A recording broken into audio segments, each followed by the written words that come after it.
Master your words, master your life. Have you ever replayed a conversation in your head, just kicking yourself for saying the wrong thing? Or maybe the harshest words you hear all day come from that voice inside your own head. Have you ever felt trapped by your own words? That one slip of the tongue could damage a relationship, or that your inner critic was your biggest enemy. These aren't just passing moments of regret. They're signals. Signals that the words we use both out loud and in our own minds are shaping our world in ways we barely notice. But what if you could change your reality just by changing your words? What if an ancient philosophy held the key to transforming not just what you say, but who you are? I decided to find out. I took on a 7-day challenge to apply ancient Stoic principles to every conversation and even my own self-talk. My goal was to see if simply changing my words could genuinely shift my perspective and my relationships. The results weren't what I expected. This is the story of that week, a journey that started to rewire how I think and feel, one word at a time. The problem and the promise. Let's be honest, our modern world can feel like a minefield of miscommunication. We fire off reactive emails when we're angry, only to spend days dealing with the fallout. We ramble in meetings, watering down our best ideas until they're lost in a sea of words. In our relationships, we often speak from pure emotion instead of intention, letting our tone create conflict before the words even land. But the most damaging conversations are often the ones we have with ourselves. It's that inner voice that calls you a failure after one mistake, the one that turns a small setback into a catastrophe, using words like always and never to paint a hopeless picture. This isn't just negative thinking, it's a destructive habit built from language. The Stoics understood this 2,000 years ago. The philosopher Epictetus taught that we are disturbed not by events, but by our opinions about them, and how we talk about those events. Our language is the powerful engine driving those opinions. This is where the challenge begins. Stoicism is a philosophy for living a resilient life by focusing only on what you can control. And what's more in our control than the words we choose to speak and the thoughts we choose to entertain? The promise of this challenge was to take this ancient wisdom and apply it day by day. The hypothesis was simple. If I could get a handle on my words, even for just 7 days, could I start to get a handle on my life? I focused on 2 tracks, my communication with others and the conversation with myself. Here's how it unfolded. The 7-day challenge. Day 1. Clarity and brevity. The first day's mantra was simple. Speak with intention. The challenge was to cut the fluff and be concise. Externally, this meant preparing for a tough conversation I'd been avoiding with a colleague. Instead of just winging it, I took 5 minutes to write down the single most important point I needed to make. Just one sentence. When the time came, I said that sentence first, and then added only the necessary details. And the result? It was astonishing. There was no room for misunderstanding. The conversation was direct, respectful, and over in a fraction of the time it normally would have taken. The internal challenge was harder. My mind loves to create elaborate, negative stories. That day, whenever I caught myself spiraling, I forced myself to apply the same rule. I had to boil the negative thought down to a single, neutral fact. For instance, I'm never going to finish this project on time, and everyone's going to think I'm incompetent, became the project deadline is approaching. Just stating the fact, stripped of the drama, created breathing room. From that neutral space, I could then form a single, action-oriented sentence. I will focus on the next task for 1 hour. This shift was like turning down a fire hose of anxiety to a manageable trickle. Day 2, listening twice, speaking once. Day 2 was inspired by a principle that aligns perfectly with Stoic thinking.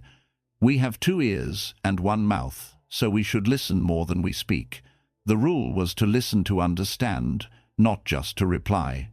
In every conversation, I had to try and paraphrase the other person's point to their satisfaction before I could state my own. This was incredibly difficult. It forced me to silence my ego, my urgent need to be heard, and just focus on the other person. During a chat with my partner about weekend plans, my instinct was to jump in with my own ideas. Instead, I paused. I listened. I said, "So what I'm hearing is, you feel like you need more downtime this weekend because work has been so draining. Is that right?" The look of relief on her face was palpable. She felt heard, and the conversation that followed was a collaboration, not a competition. Internally, this meant noticing my mind's urge to constantly interrupt itself. While working, my brain would jump from the task to a worry about an email, to a random memory, to a song snippet. On day 2, I treated these internal interruptions like external ones. I'd notice the thought, silently label it a thought, and gently return my focus. I wasn't fighting my mind. I was simply choosing not to engage in every conversation it wanted to start. It was a practice in mental patience. Day 3. Non-judgmental language. The Stoics teach that our judgments are what harm us, not the events themselves. Day 3 was about stripping those judgments from my language. The external practice was to replace any statement of blame with a neutral observation. For example, instead of saying, "You always leave the kitchen a mess," I had to rephrase it. "I notice when dirty dishes are left in the sink, I feel stressed because it adds to my to-do list. Could we try to load them in the dishwasher before bed?" This felt a little clinical at first, but it completely de-escalated potential fights by taking the accusation out of the statement. Internally, this was a battle against my own inner critic. I had to banish absolutist labels like failure, idiot, always, and never. When I made a mistake at the gym, my automatic thought was, "I'm so weak." Following the day 3 rule, I reframed it. The new thought became, "That weight was too heavy for me today. I'll try a lower weight next time and focus on my form." That simple shift changed the entire feeling of the experience. It turned a moment of beating myself up into a useful piece of feedback for next time. It wasn't a judgment on my character. It was a practical observation. Day 4. Calm under pressure. This is the classic Stoic test, keeping your cool when provoked. The rule for day 4 was simple in theory but tough in practice. If I felt myself getting emotionally triggered, I had to pause. I could take 2 deep breaths or, if needed, physically step away. An email landed in my inbox that felt unfairly critical. My fingers flew to the keyboard, ready to fire back a defensive reply. But it was day 4. I closed the laptop. I walked away for 5 minutes and took some deep breaths. I reminded myself that I couldn't control the sender's opinion, only my response. When I came back, the emotional charge was gone. I wrote a calm, professional reply that addressed the feedback without making things worse. I was responding, not reacting. Internally, this was about reframing obstacles using Marcus Aurelius's famous idea. The impediment to action advances action. What stands in the way becomes the way. When a meeting was suddenly cancelled, throwing my schedule into chaos, my gut reaction was frustration. This ruins my whole day. My day 4 practice was to reframe it. This is an unexpected chance to practice being flexible. How can I best use this new block of time? This didn't magically solve the scheduling problem, but it erased all the extra stress I was piling on top of it. Day 5. Truthfulness and integrity. Stoicism demands a commitment to what's true. The rule for day 5 was to cut out all exaggeration, hedging, and white lies. When my manager asked for an update, I was tempted to say, "It's almost done," when really, I'd hit a roadblock. On day 5, I had to be direct. I've completed the first 2 parts, but I've run into an unexpected issue with the third. I'm working on a solution and will give you a new timeline by the end of the day. It felt uncomfortable, but I found that clarity and honesty, even with bad news, build more trust than false reassurance. The internal audit was even more revealing. It was about being brutally honest with myself. Did I really not have time to exercise, or did I choose to scroll on my phone? My self-talk had to be truthful. Instead of letting myself off the hook, I had to state the facts. I chose not to go to the gym because I prioritized short-term comfort. Acknowledging that truth, without the sugarcoating of an excuse, was the first step toward making a different choice next time. Day 6. Control and detachment from outcomes. A core Stoic idea is the dichotomy of control. Focus on what's up to you and accept what is not. Day 6 was about applying this to my words. The challenge was to send important messages that were clear and respectful without getting attached to the response. I had to send a proposal to a potential client. Normally, I'd send it and then compulsively check my email, my mood sinking with every hour of silence. On day 6, my only job was to write the best proposal I could. Once I hit send, my work was done. Their response was not in my control. I consciously let go of my anxiety about it and focused on my next task. It was liberating. Internally, this meant shifting from outcome goals to process goals. Instead of my inner monologue being, "I need to get this promotion," it became, "I will dedicate the next 2 hours to focused, high-quality work." I would then praise myself for keeping that promise, regardless of the outcome. The goal wasn't external validation.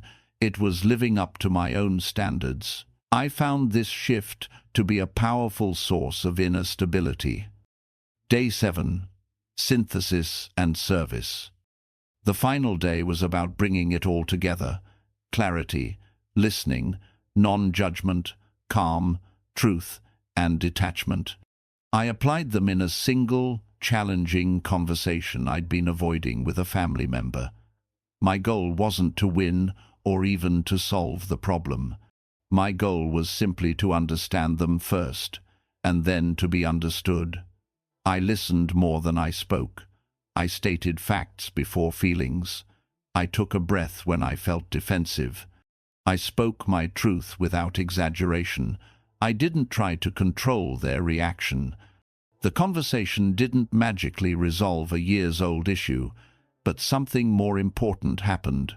For the first time, we communicated without creating more damage. There was a small clearing in a dense forest of misunderstanding. The final internal practice was to journal about the week and craft a personal speech code to carry forward a guide for my future self. The week was over, but the practice was just beginning. Climax, results. So, what was the result of this week-long experiment? It was both subtle and seismic. It wasn't that my problems disappeared, but my relationship to them completely changed. The world outside hadn't changed, but my world inside had. This reminds me of a manager I heard about who unknowingly went on a similar journey. He was known for his reactive, emotional emails. His team felt like they were constantly walking on eggshells. He decided to create a rule for himself: never send an email when upset. He would draft it, save it, and revisit it an hour later. He forced himself to state facts, make clear requests, and remove any language of blame. He deliberately detached from the tone and timing of the replies.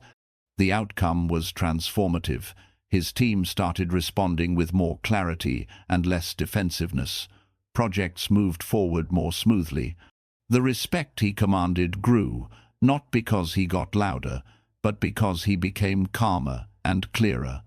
In parallel, his inner world shifted. When projects faced delays, instead of spiraling, he saw them as chances to practice patience. His story is a powerful testament to the core finding from my own week. Getting a handle on your words is a direct lever for getting a handle on your emotions, your relationships, and your life. Conclusion. The Roman Emperor Marcus Aurelius wrote, "You have power over your mind, not outside events. Realize this, and you will find strength." This 7-day challenge was an experiment in that very idea. It showed me that the words we use are the primary tool we have for exercising that power. Our words aren't just descriptions of our reality. In many ways, they are prescriptions. They can prescribe anxiety and conflict, or they can prescribe resilience and connection. By practicing brevity, we create clarity. By practicing listening, we build connection. By using non-judgmental language, we can reduce conflict. By staying calm, we reclaim our power. And by practicing truth, we build integrity. This isn't about becoming an unfeeling robot. It's about becoming an emotional athlete, someone who can navigate the tough terrain of human interaction and their own mind with grace. The transformation doesn't require a life overhaul. It starts with a single choice, a single word, a single reframed thought. The journey doesn't end here. This is a practice, not a quick fix. So, I want to ask you, what is one phrase you could reframe this week to serve you better? For example, changing "I'm terrible at this" to "I'm in the process of learning this." Leave your answer in the comments below. Sharing our strategies is how we all grow. And if you found value in this exploration, please like this video and subscribe for more journeys into practical philosophy. The path to mastering yourself is built one choice at a time. Now go out there and choose your words wisely.